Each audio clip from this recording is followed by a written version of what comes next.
بسم اللہ الرحمن الرحیم۔ محترم سامعین، عید الاضحیٰ بالکل قریب ہے اور اب وہ مسلمان حضرات جو قربانی کرنے کا ارادہ رکھتے ہیں ان کے درمیان جانور خریدنے کا سلسلہ شروع ہو چکا ہے۔ اس لیے ضروری ہے ان تمام عیبوں کو جان لیا جائے جو جانور کے اندر پائے جائیں تو ان جانوروں کی قربانی درست اور صحیح نہیں ہوتی۔ آئیے آج ہم آپ حضرات کی خدمت میں انہی تمام سوالوں کے جوابات لے کر کے حاضر ہوئے ہیں کہ جانوروں میں وہ کون کون سے عیب ہیں کہ اگر وہ عیب ان کے اندر موجود ہو تو ان کی قربانی درست نہیں ہوتی۔ آئیے اسی کو اس ویڈیو کے اندر جانتے ہیں۔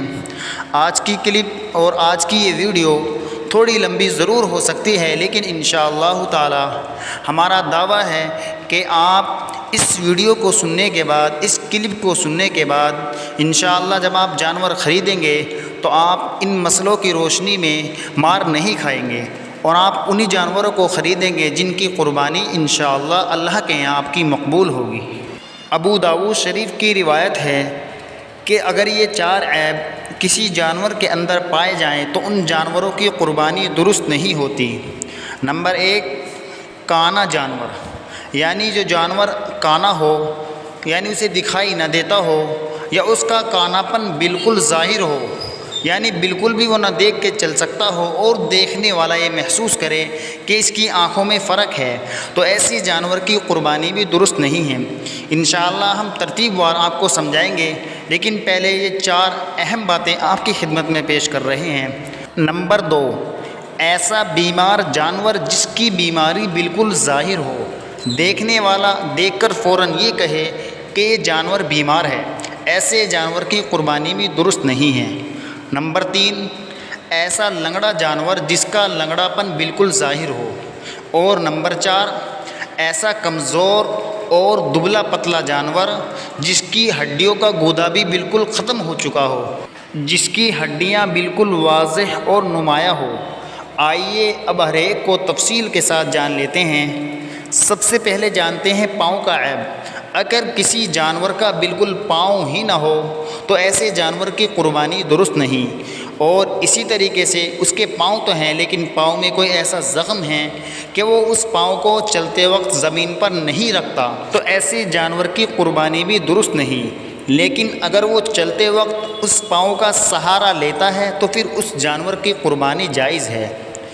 دانت کا عیب، اگر کسی جانور کے اکثر دانت ٹوٹے ہوئے ہوں اور وہ چارہ نہ کھا سکتا ہو تو پھر ایسے جانور کی قربانی بھی درست نہیں، لیکن اگر اس کے کچھ ہی دانت ٹوٹے ہوئے ہیں اور وہ چارہ کھا سکتا ہے تو پھر ایسے جانور کی قربانی بھی درست ہے۔ کان کا عیب، اگر کسی جانور کے پیدائشی طور پر کان نہ ہو، چاہے ایک کان نہ ہو اور چاہے 2 کان نہ ہو، یا کان تو ہو لیکن کان کا تہائی حصہ یا تہائی سے زیادہ کٹا ہوا ہو تو پھر اس صورت میں اس جانور کی قربانی بھی درست نہیں، لیکن اگر اس جانور کا کان تہائی حصے سے کم کٹا ہوا ہے تو ایسی صورت میں اس جانور کی قربانی درست ہے۔ سینگ کا عیب، اگر کسی جانور کے پیدائشی طور پر سینگ نہ ہوں یا سینگ تو ہوں مگر چھوٹے ہوں تو پھر اس جانور کی قربانی بھی درست ہے، اور اگر سینگ تو ہوں لیکن وہ ٹوٹ گئے ہوں اور وہ جڑ سے نہ ٹوٹے ہوں بلکہ اوپر ہی سے ٹوٹے ہوں تو پھر اس صورت میں بھی اس جانور کی قربانی درست ہے، لیکن اگر اس جانور کے سینگ بالکل جڑ سے ہی ختم ہو گئے ہوں اور جڑ کا گودا بھی ختم ہو گیا ہو تو اب اس جانور کی قربانی درست نہیں۔ دم کا عیب، دم یعنی پونچھ کا عیب، اگر کسی جانور کی دم تہائی یا تہائی سے زیادہ کٹی ہوئی ہو تو پھر اس صورت میں بھی اس جانور کی قربانی درست نہیں، یعنی آپ اس کی پونچھ کو 3 حصوں میں تقسیم کیجئے اور اس کا جو تیسرا حصہ ہے اگر وہ کٹا ہوا ہے یا اس سے زیادہ کٹی ہوئی ہے تو پھر اس صورت میں اس جانور کی قربانی درست نہیں، لیکن اگر تہائی حصے سے کم کٹی ہوئی ہے تو پھر اس صورت میں اس کی قربانی جائز ہے۔ تھنوں کا عیب، یعنی اگر جانور 4 تھن والا ہو، جیسے گائے ہوتی ہیں، بھینس ہوتی ہے، اگر ان کا ایک تھن خراب ہو جائے، یعنی وہ کسی وجہ سے وہ دودھ نہ دیتا ہو، خشک ہو جائے، تو پھر ایک تھن خراب ہونے کی صورت میں ایسی گائیں اور ایسی بھینس کی قربانی درست ہے۔ لیکن اگر 4 تھن والیوں کے 2 تھن خراب ہو جائیں تو پھر ان کی قربانی درست نہیں۔ لیکن اگر بکرے کا ایک ہی تن خراب ہو جائے تو بکری کی بھی قربانی درست نہیں۔ ناک کا عیب، اگر ناک بالکل ہی ختم ہو جائے، یعنی کسی جانور کی ناک کٹ جائے یا کہیں زخم وغیرہ آ جائے اور ناک بالکل خراب ہو جائے، ختم ہو جائے، تو ایسی صورت میں اس جانور کی قربانی درست نہیں۔ زبان کا عیب، زبان اگر آدھی یا آدھی سے زیادہ کٹی ہوئی ہو یا کٹ جائے کسی صورت میں تو پھر اس جانور کی قربانی درست نہیں۔